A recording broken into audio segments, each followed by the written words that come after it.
美聯樓價指數最新報 137.02， 按周升 0.37%。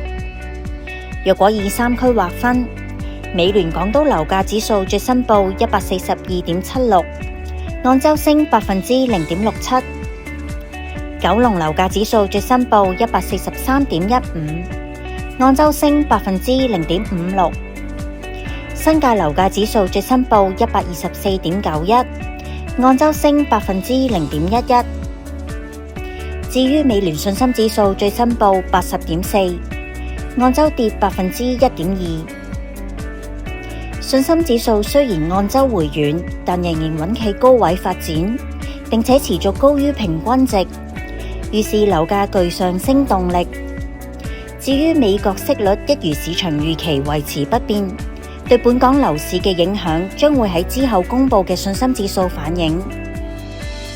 喺全港三區之中，減價盤比率最多嘅三個區份，分別係天水圍、荃灣、九龍灣。